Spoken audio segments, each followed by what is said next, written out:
Welcome to Regenerate Performance's podcast, where we have real, honest conversations about all things health.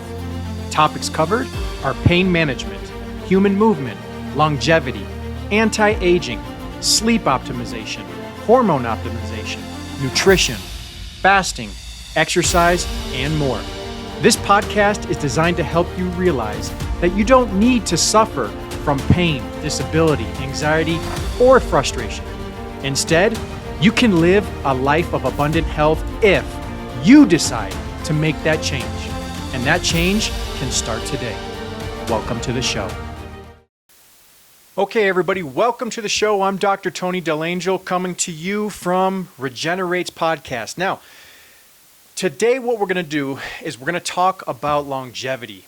And it's not from a perspective that you may be thinking about. So we're going to get into this. We're going to get into this deeply. And then if you guys have any questions, always feel free to reach out to us through our Regenerate app. We'd love to hear your discussion, but let's get into it. Now, when we talk about longevity, we're talking about how long we actually live, the number of years that we actually live. Okay, there's longevity, then there's what we call, or what I should say, the quality of life. So we have longevity, which is the length of time or your lifespan. And then you have the quality of your life. There's a huge discrepancy here, and there's a big difference. We've been addressing one, but we haven't been addressing the other. So let me give you some information here first. In 1900, all right, 1900, the average lifespan was about 47 years old. 47 in 1900. In 1950, it was roughly around 67 years old. You know, women lived a little bit longer for the most part, but just on average, the average lifespan in 1950 was 67 years old. Now, in 2000, that went up to 75 years old. And then today, or this year, in 2021, the average lifespan is roughly 79 years old. And again, it's a little bit more for women, but in the U.S., that's where we're sitting right now, is roughly 79 years old. So it's slowly ticking up. I think in the last 2017, 18, 19, 20, it's slowly been ticking up. You can see the trends happening. So we're living longer. And if you look at it, people in their 80s and 90s today, if you think about this, they're living at least 25 years longer than what they were predicted to live back then. So, for instance, my grandparents, they lived at least 25 years longer. 25 years longer than what they were predicted to live. They outlived that prediction. That's a problem. You could either run out of money or you can run out of health. So if we're not preparing for this, we're going to seriously be in trouble. So for those, maybe our grandparents or our parents or however old you are, if you're in your 80s and 90s, many of those people did not prepare, and they did not know they were going to live that long. They didn't know that. And they didn't take care of themselves. And I shouldn't say they didn't take care of themselves, because some of them actually were probably moving better than what we are today, but they didn't know how to take care of themselves. And unfortunately, the downfall is if you're in your 80s and 90s right now, or if your parents are, or if your grandparents are, they're living in what we call a sickness care model. You get sick, you go to the hospital. You go to your doctor. Doctor typically does an evaluation, figures out what's going on, maybe writes you a prescription for something. And that's it. But what if you were to go to your doctor and say, how do I stay healthy? It's such a broad question. If we were to just say, how do I stay healthy? Well, they may give you a standard answer. Well, you got to eat right. Well, what does that mean? Well, you got to exercise right. You got to, or they won't even say right. They'll just say you have to exercise. But there is a specific way that you should be exercising too. But it's such a vague answer that it doesn't really give us an idea of what we truly should be doing. It's just kind of your easy answer, your generalized answer as to how to answer that question. Well, you just have to exercise. You have to eat a certain way. You have to get rest. You have to do this. Well, what does that mean? How much? How many sets and reps and all this other stuff, and what should I be eating? And there's so much information out there nowadays that it's enough to drive you crazy. Now, here's the other thing. If you're in your 80s and 90s right now, they don't know the idea of what they don't know other than the sickness care model. And that's unfortunate. So what this also means is that if you're in your 60s and 70s right now, so I may have been talking about your parents if you're in your 60s or 70s, but if you are in your 60s or 70s, we're moving into an unknown territory now. Centenarians, people who live until 100 years old, is one of the highest percentage growth populations right now. It's one of the highest. We are living longer. There's more and more people living longer. And I'll tell you right now, the reason why people are living longer is because of healthcare. Absolutely. It is because of healthcare. Healthcare has done a fantastic job at keeping us alive longer. Why? You have the management of infections and antibiotics. You have sanitation that has, significantly improved. You have the management of trauma. Do you know that back in the 1800s, 1900s, you broke your leg? That's a high risk to die. Nowadays, it's no big deal. You break your leg, you go to the hospital, they fix you up. So the procedures in healthcare right now have done a fantastic job at keeping us alive longer. And it's only going to get better. I mean, nowadays you got Elon Musk with this Neuralink, and now all of a sudden the idea is to get people who are paralyzed to move with a brain chip. I mean, it's only going to get better. And all of this is designed to increase our longevity. It's designed to make us live longer. But unfortunately, where we've failed is we're starting to lose sight of the need to maintain our health. What do I mean by that? We never really thought about self-care techniques. We never really thought about how to manage stress. We never really thought about what healthy food really is, and clean water and all this other stuff. All the things that are necessary to create a healthy life and give you good quality. We never thought about, well, how should I exercise? How should I move? How is the human body designed to move? All of these things play a role in terms of how we are supposed to improve, not only improve, but maintain a good quality of life. I see this all the time with all of our patients. Our seniors always say, if I knew that I was going to feel this way or live this long, I would have taken much better care of myself when I was younger. I always hear that. And at the same time, when I have conversations with my younger patients, they don't think that way. Well, it's too expensive. Oh, no, I'll just eat this. Or I feel good, so I'm fine. That is probably the worst. Don't ever say that to a doctor. I feel good, so I'm fine. Because there's so many things that happen at a cellular level in your body that you don't feel. There's so many things that happen. And just because we don't feel it doesn't mean that it's not happening. So while medicine and healthcare have done a fantastic job at increasing the length of our lives, we have failed miserably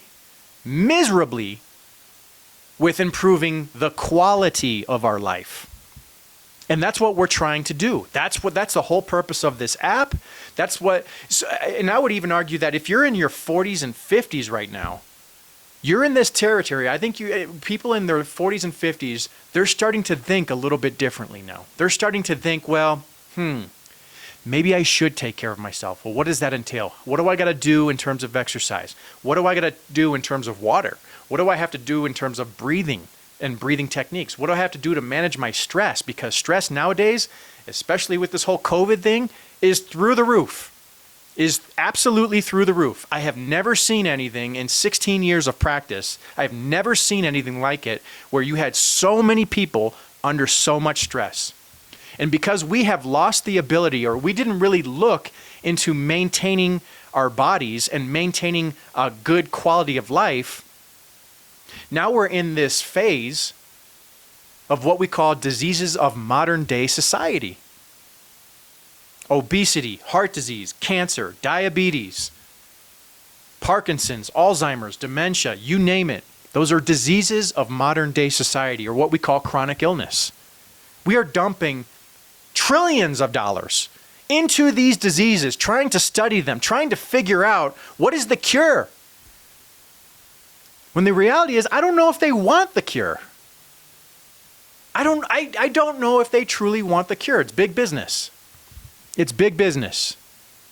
That's the reality of this. What would a world look like if everybody moved according to their biological structure, the way that we were genetically designed to move? What if people drank clean water and not the sodas and not, all this other stuff that you can put into your body? What if people ate a certain way that they were designed to eat, the way that we were eating for millions of years? What if everybody did that? What would happen to all of these diseases? What would happen if we maintained an active lifestyle? Not even going to the gym every single day to work out, just maintain an active lifestyle. You want to talk about our grandparents or parents who lived in their 80s and 90s and hundreds? What were they doing back in the day? Farming, right? Manual labor? So if they're doing that, that's an active lifestyle. You look at all those blue zones. So a blue zone, there's different zones in the world where people lived longer than everybody else. And now there's some research showing that, it could have been skewed, and they were trying to skew those results to make it look like they were healthy. But for the most part, they all led active lifestyles. They were healthy because they were active. They were moving. Everything in society today is designed to get us to move less. Think about this. You had several eras in human history, if you will, okay? We were hunter-gatherers at one point. And in some parts of the world, we still have that. But we were hunter-gatherers, which means that sometimes we were going 10, 20, 30 miles in a day to hunt an animal, kill it, quarter it, throw it over our shoulder, and go back to camp to feed the rest of the tribes. That's an active lifestyle. We were constantly moving. And if you look at them, when they were hunting, it was intense. It was high energy, but they also found places to rest. It wasn't just like that all day long. They knew how to conserve energy as well. Then what did we have? You had the agricultural era. We started to learn how to farm. We started to learn how to build crops. So now we didn't have to go off 30 miles, quarter the animal up, and then walk 30 miles back. We didn't have to. We had farming. We learned how to farm. We learned how to plant. Less movement. Was it more convenient? Of course it was. Of course it was. But it was also less movement. What came after that? The industrial era. Well, now we had farming, and yes, we had all the stuff right here, in our habitat, wherever we were living. But now we learned how to build machines. We learned how to pull stuff out of, in terms of farming, we had machinery now to help do that work. We no longer had to do it manually. We had cars, developed planes, trains. That was less movement. And where are we today? Now we're on the verge of having cars that drive themselves.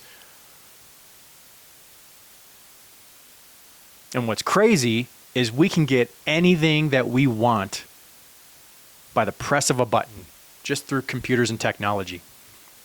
So now you see this transition from the industrial era, where it was pretty convenient. to, I don't even know what you want to call it, the technological era, where everything is done by the press of a button and you have computers doing all the work for you. As we go, we are getting more and more comfortable with life. And the more comfortable we get, the more chronic illness you are going to see, the more diseases of modern day society you are going to see. We're dumping trillions of dollars into research when the reality is, move. Why don't we all take a step back and just look at the way our lives are going right now? It is so convenient. And people still complain about the way the world is today in terms of, well, how inconvenient they are, how inconvenient certain aspects of their life, how do you even complain about that? So there's less movement. People are just sitting in chairs all day long. Let me know if this describes your life. You wake up and the first thing you do, you don't even get out of bed. You pull your phone up and you look at your social media. Already starting to build stress because everything in social media nowadays is nothing but an argument. It's nothing but an argument, and all it's going to do is make your blood pressure rise. Get off of it. But what if it does this? You wake up, you look at your phone, you look at your social media, then you get up, you brush your teeth, you eat some type of crappy breakfast, probably like Fruit Loops or a bagel with something, if you're eating at all. You go to work, you sit in a cubicle or you sit in a chair all day long. You come home, you drive home, you eat dinner, probably something pretty crappy or something super carb loaded like a pasta, spaghetti or something like that. And then you sit and you watch TV, scrolling through your phone again, through all your social media, trying to catch up with the day and getting fired up over what the world and what the news has to tell you. You want to talk about why stress is the way it is and how we can't figure out how to manage it? That's it right there. Period. And if this describes your life, find a way to get out of that mess as soon as possible. Because that's the world today. That's the world today. I was just in the airport. And, anytime you fly, you may have one person who needs a wheelchair to get to the plane and then find their seat. And then they have to wait after. You guys have seen it. They have to wait after for the wheelchair, and then the person, takes them to baggage claim or wherever they needs to go. I was just on the plane. There were 6 people now. And the last few times that I've been flying, it's been about like that. It's anywhere from 3 to 6 people are now requiring wheelchairs, and they're not seniors. They're not seniors. I see people in their 40s, 50s, 60s not able to walk. This is only going to get worse because our lives are becoming more comfortable. If you guys haven't seen our video on hormesis, go look at that video, okay? Hormesis is basically a stressor or a toxin that if you introduce your body to it in little bits and pieces, your body actually gets stronger. So we need some level of stressors. We need some level of toxins to help our body continue to adapt. True health is not how fast you are or not how strong you are or what you're eating. True health comes in the form of how quickly and how well you adapt to stressors in your life. That's true health. Why are we not doing anything about this? Because that is not in hospitals. You're not going to see that in hospitals. It doesn't come from within hospitals. And quite frankly, it shouldn't be the doctor's responsibility to get you to do those things. Hormesis could be anything. It could be exercise. That's a stressor to the body. It could be cold temperatures, hot temperatures. Oxygen could be a form of hormesis. But if we don't know that, if we don't teach you guys this information, this world is going to continue to fall apart. We are going to continue to get more and more comfortable, and we will continue to find more ways to help people get comfortable.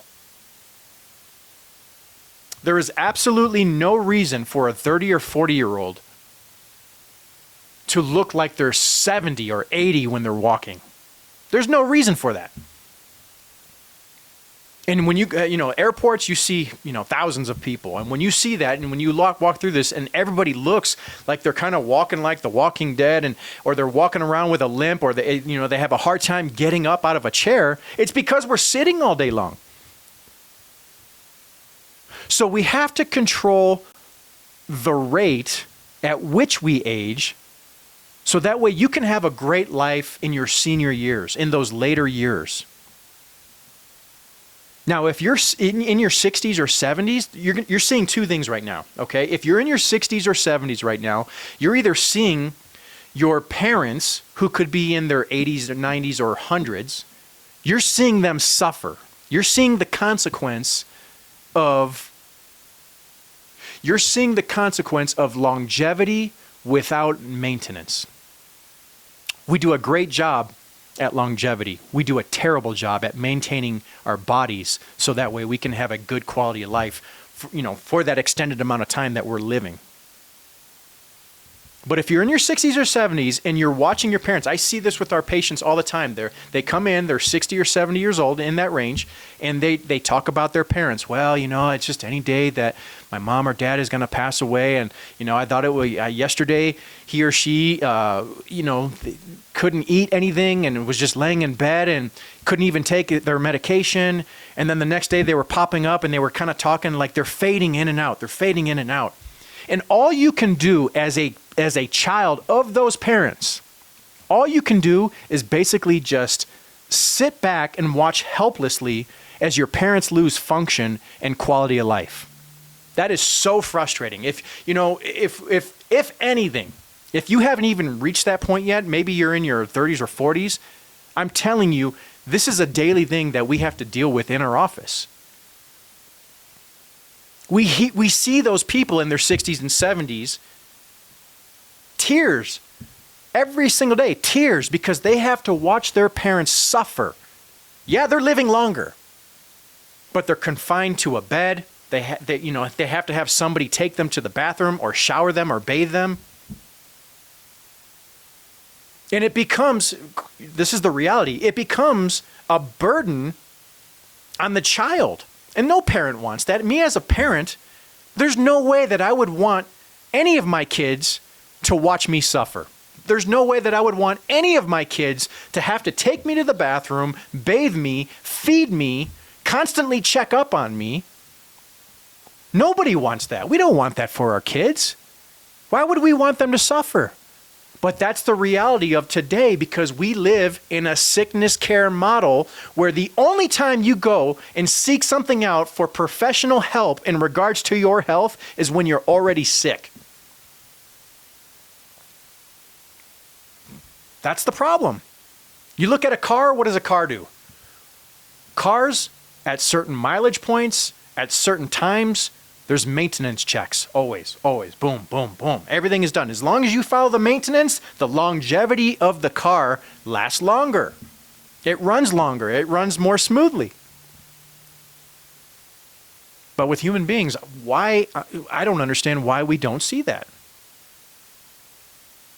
Again, look at those people in their 80s and 90s. They've probably spent more in the last 5 to 10 years than they have in their entire life in terms of healthcare and on their bodies, just because they constantly break down.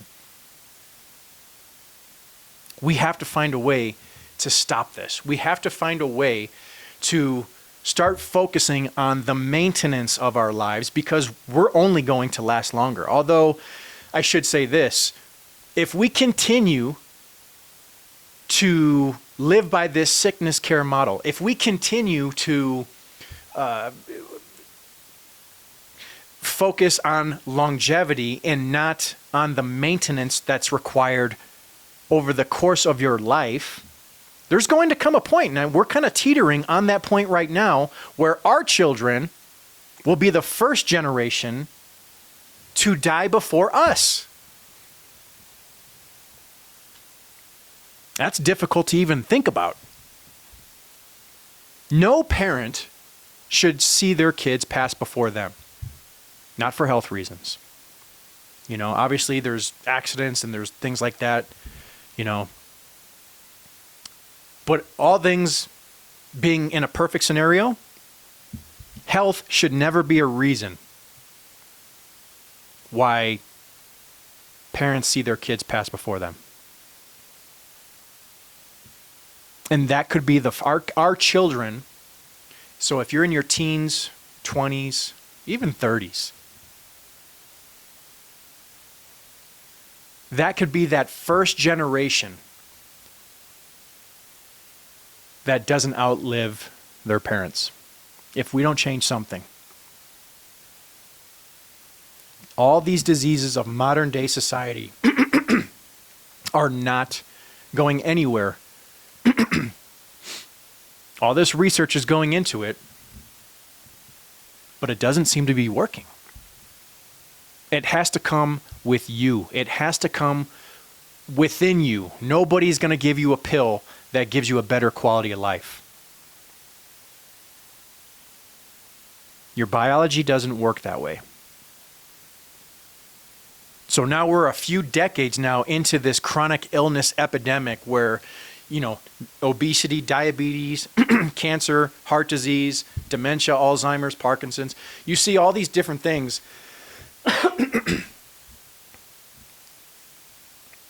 How do we stop it? That's what this whole app is designed not to treat conditions whatsoever.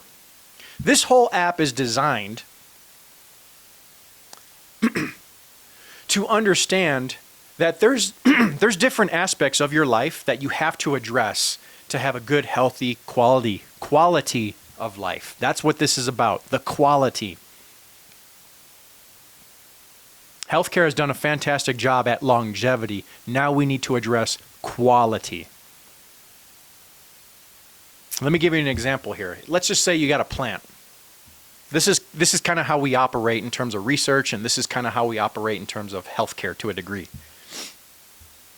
Let's say you have a plant, and that plant is dying. At first, this plant is, you got all the stems, everything is nice and green, the leaves are all, blossoming out, everything is perfect. You have a beautiful, healthy plant.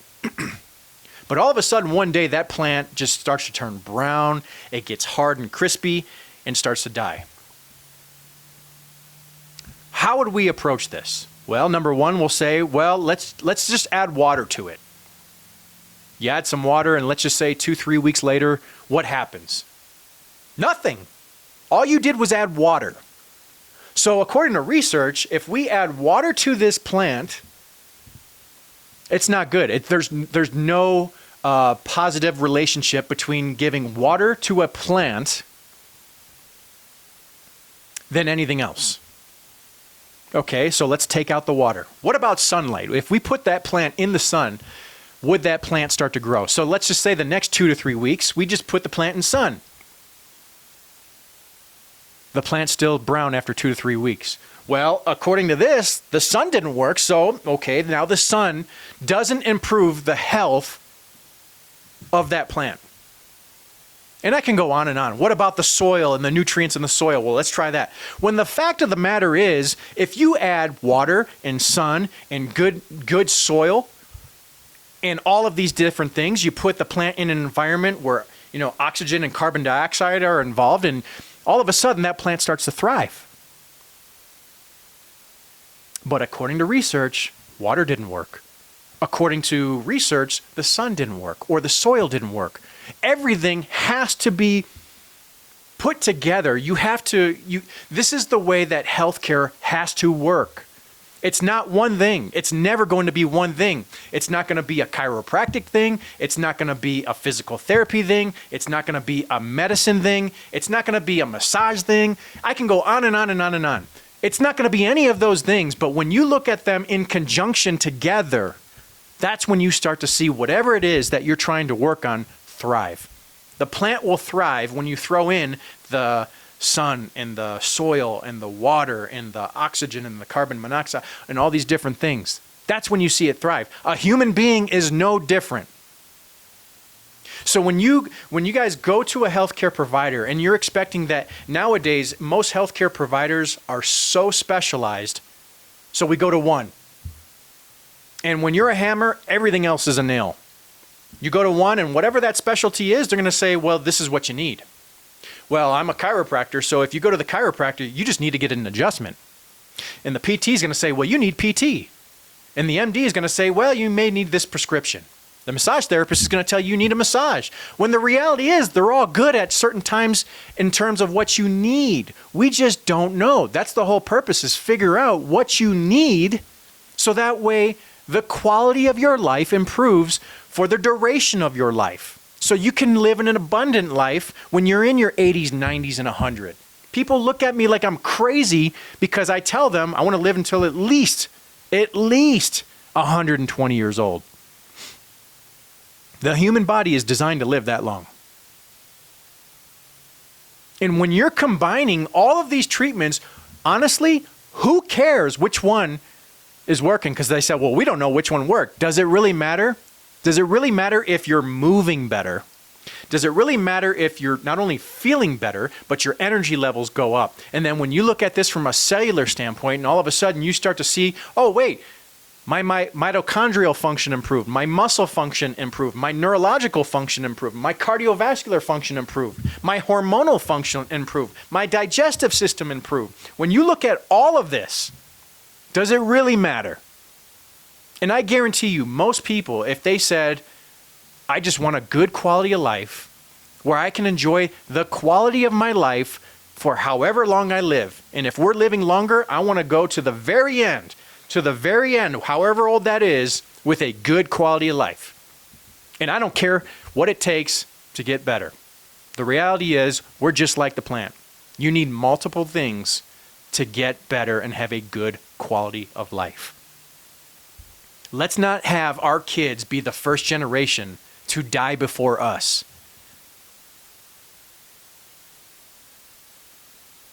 But something has to change, folks. Something has to change. So if you guys have any questions, feel free to look out through our app. Feel free to reach out to us on the Regenerate app. We'd love to hear from you. We'd love to hear your discussion. Again, I'm Dr. Tony DeLangelo. If you guys have any questions, feel free to reach out to us at any time. Thank you, guys.